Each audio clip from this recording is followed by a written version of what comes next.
Hello and welcome to the Terran Space Academy, where we help prepare you for a bright future in the space industry. This is rocket science, and today we'll review the second launch of the Vulcan rocket. We are coming up on a very important and exciting launch. This is our second flight of Vulcan, which is also our second certification mission. This is really important to both our company and especially our customers, because this flight is necessary for us to begin flying national security space missions. And there are already a pair of these in the pipeline that are vitally important to our country. Our original plan had been to fly Sierra Space's Dream Chaser vehicle, a really cool mission that we have been supporting them in for a number of years now. However, they're just not quite ready in this time frame, and we have to proceed in order to clear the way for national security. Don't worry about Dream Chaser, we will circle back and fly them as soon as they're ready. In the meantime, we will be flying a mass simulator, sometimes called an inert payload, and fly a very similar trajectory to what we flew on CERT-1. Because we have that inert payload, we are also free to add a number of experiments and technology demonstrations that will help us with our enhanced upper stage plans in the future.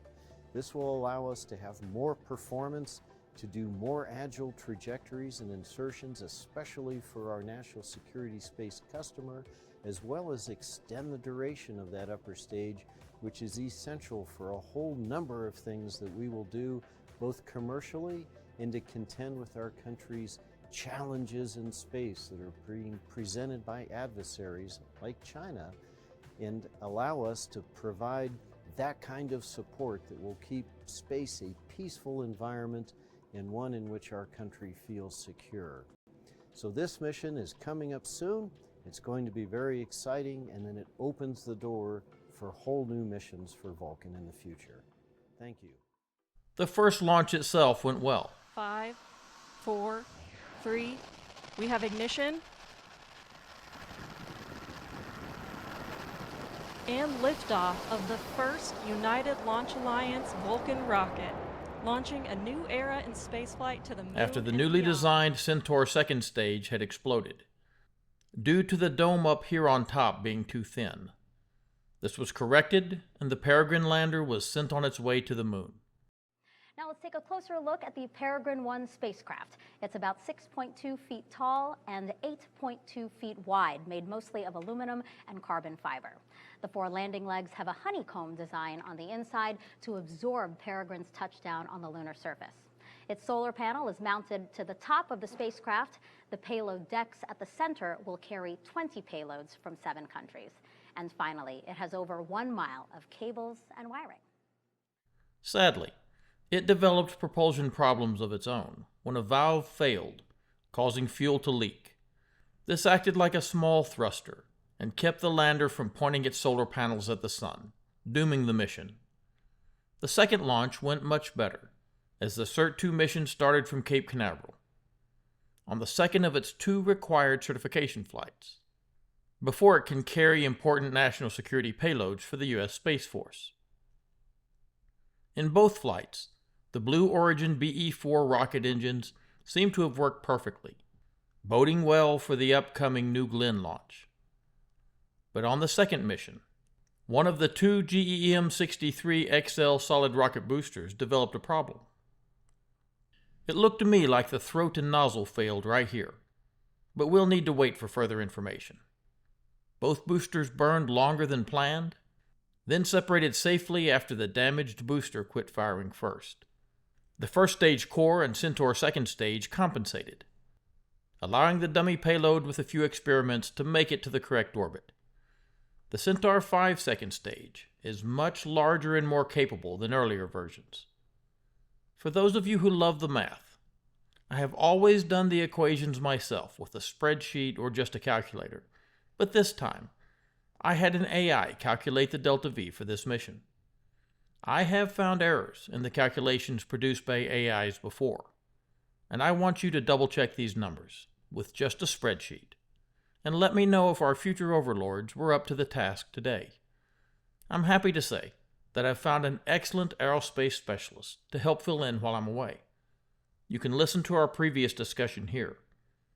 I also want you to pay attention to this channel, as this is my good friend Sebastian, and he often has excellent videos about space exploration. I also want to let everyone know how much I appreciate your support and kind words. They mean a lot to me right now, and I appreciate you. At Astra Pro Terra. Following final confirmation of rocket and payload readiness, 2 GEM 63XL solid rocket boosters and twin BE-4 engines produce more than 1.7 million pounds of thrust to lift ULA's Vulcan rocket away from Cape Canaveral Space Launch Complex 41. Shortly after liftoff, rocket begins a pitchover to attain the proper flight path, while minimizing the dynamic pressure it experiences during flight. Vulcan then reaches Mach 1, the speed of sound, with the ability to add 2, 4, or 6 solid rocket boosters, or SRBs. Vulcan can be precisely configured to take any mission to space, from low Earth orbit to Pluto and beyond. These boosters augment the rocket's total thrust at liftoff, adding approximately 460,000 pounds of thrust per SRB. With their propellant expired approximately 90 seconds into ascent, the SRBs burn out, followed by jettison. Jettison time is variable, occurring between 100 and 150 seconds after liftoff, depending on mission requirements. Vulcan's guidance system then activates to steer towards the precise target in space. First stage flight continues as the rocket crosses the Kármán line, entering space. With the majority of propellant expended as Vulcan fights against the force of gravity, the BE-4 engines shut down, and the booster stage separates. With the rocket now weighing less than 10% of what it did at liftoff, dual RL-10C engines on ULA's Centaur upper stage ignite. Spacecraft are encapsulated inside a 5.4-meter diameter payload fairing, which provides a protective environment during ascent. Following Centaur engine ignition, the payload fairing is jettisoned. With the first burn complete, the Centaur engine shuts down for a coast phase. Centaur flies a short, medium, or long coast, which is determined by launch day. Further into flight, Centaur ignites for a second burn, powering the vehicle into a translunar injection orbit. Following the second main engine cutoff, ULA Centaur places Astrobotic's Peregrine lunar lander into a highly elliptical orbit, more than 220,000 miles above Earth, where it will intercept the Moon. Following delivery of the Peregrine spacecraft, Centaur comes alive for a third and final burn to reach a heliocentric orbit around the Sun. Centaur completes the CERT-1 mission by carrying Celestis' Memorial spaceflight payload into deep space. Known as the Enterprise flight, this mission includes 234 flight capsules containing cremated remains, DNA samples, and messages of greetings from clients worldwide on an endless journey in interplanetary space beyond the Earth-Moon system to orbit the Sun forever.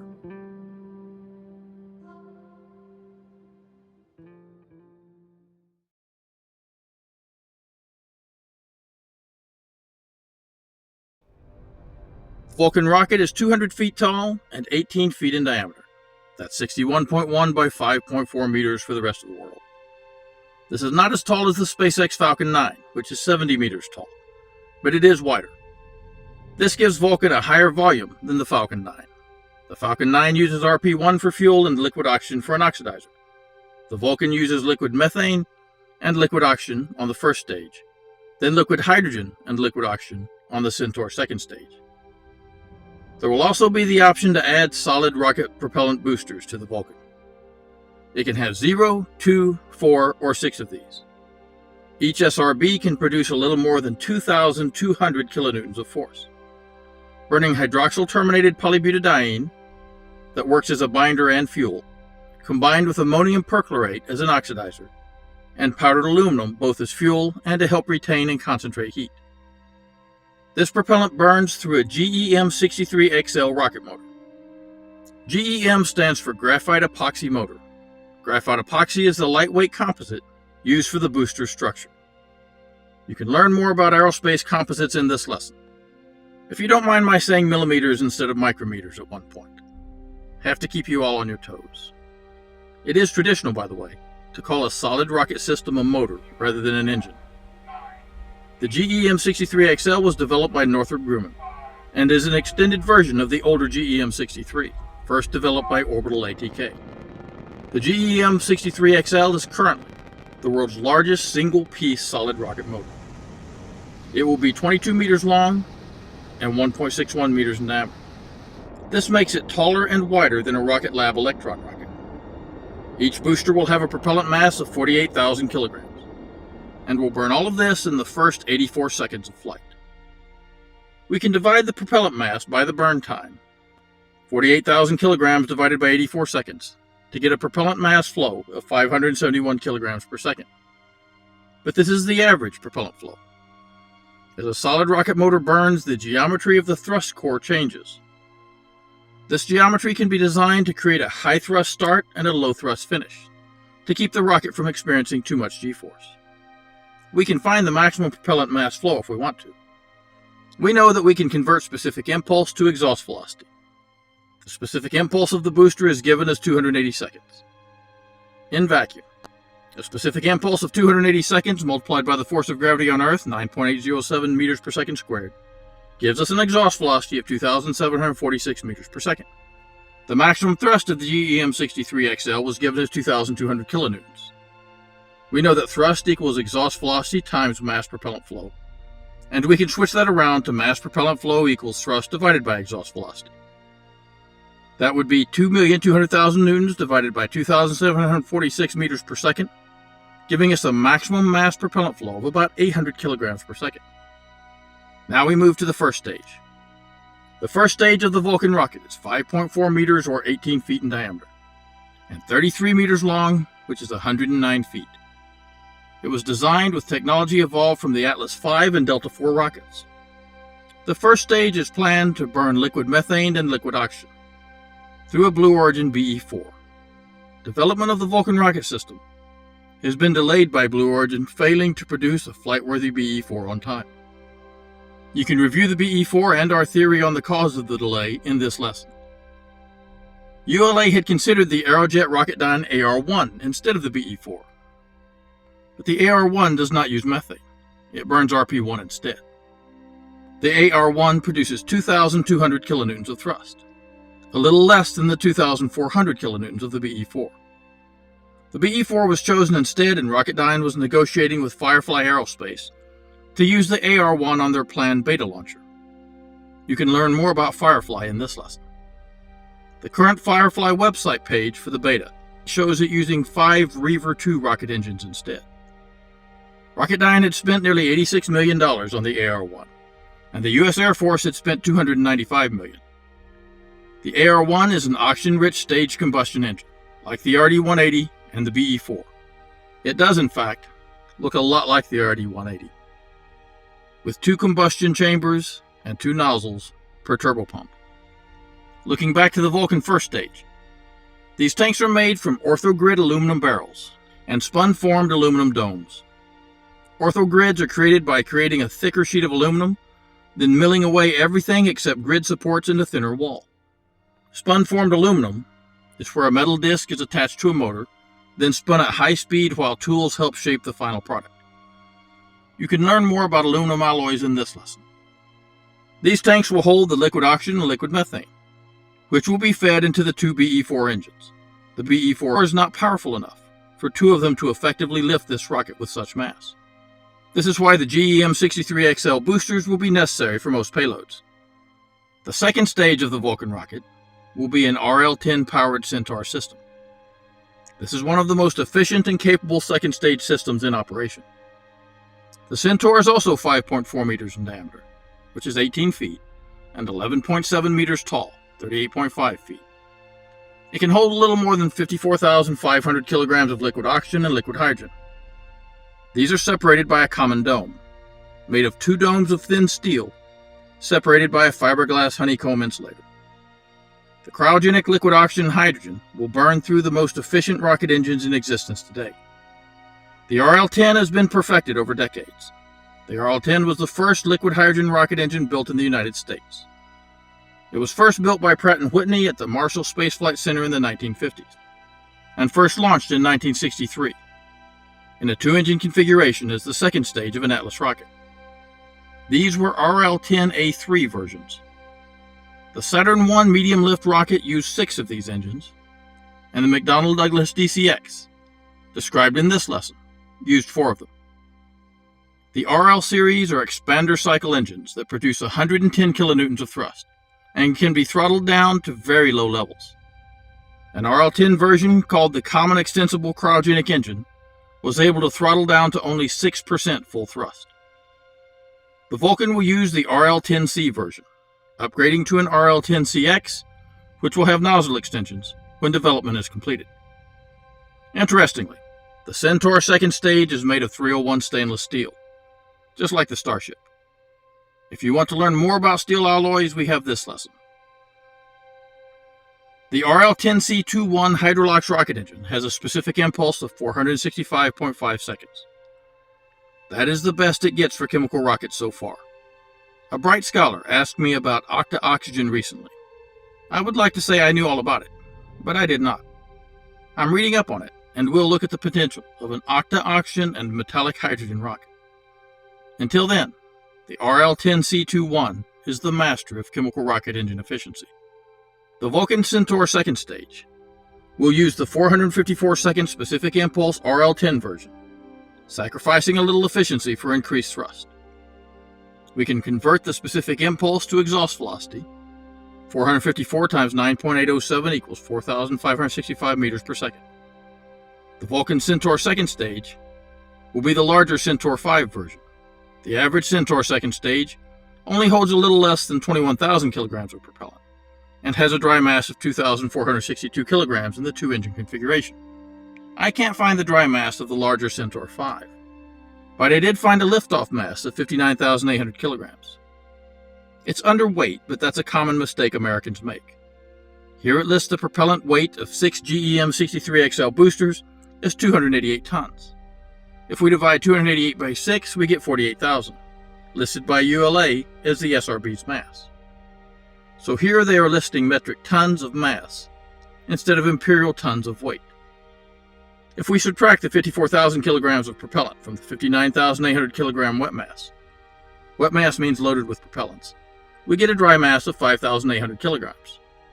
If we put one of these on the ground with no payload and launched it on its own, we would get a delta V of delta V equals exhaust velocity times the natural log of initial mass over final mass, and we get a delta V of 10,388 meters per second, which is 10.4 kilometers per second.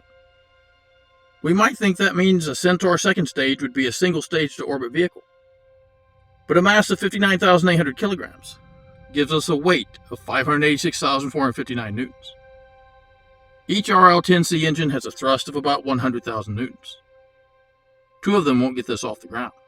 It would take at least 6 of them to barely get going. Each engine has a mass of about 230 kilograms. Adding 4 of them increases our mass by 920 kilograms, which is 9,022 newtons. That brings our launch weight to 595,481 newtons. Using just 6 engines would give us a thrust-to-weight ratio of 1.008. This thing would climb like that poor Astra rocket we saw, that lost 1 engine immediately at launch. We would need at least 9 RL-10 engines total to get a decent thrust-to-weight ratio of 1.49. But now we've changed our dry mass from 5,800 kilograms to 6,410 kilograms. Now our delta V goes from 10.4 kilometers per second to 9.42 kilometers per second. This thing could still lift itself to orbit, but just barely, and with no payload, as it takes 9.4 kilometers per second to give us a minimum stable orbital velocity of 7.8 kilometers per second. We go through these exercises to show that changing anything on a rocket changes everything else. The Vulcan rocket can also be built in a Vulcan Centaur Heavy configuration. This will have 6 SRB boosters and the new RL-10CX engines with nozzle extensions. This rocket will be able to get 27.2 metric tons to low Earth orbit, and 26,200 up to the ISS, 14,400 to geosynchronous transfer orbit, That means it's thrown out to geosynchronous distance, and then the engines fire again to circularize the orbit. And finally, 12.1 tons to a translunar injection orbit. If this rocket has a chance to fly, it will be a very capable system. But it will be expendable. A Falcon 9, if the first stage booster is expended and not recovered, can get 22,800 kilograms to low Earth orbit, beating the Vulcan Centaur. The Vulcan Centaur will cost between $82 and $200 million per flight. As of 2022, the Falcon 9 was flying at $67 million.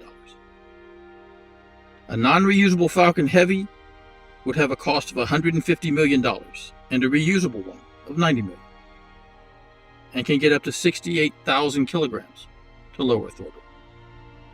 I don't know why ULA is working so hard to build something that can't compete with what's already on the market. Why doesn't anyone plan to build something bigger than Starship? We'll discuss that possibility in an upcoming lesson. Until then, thanks for listening, and stay safe at Astra Pro Terra.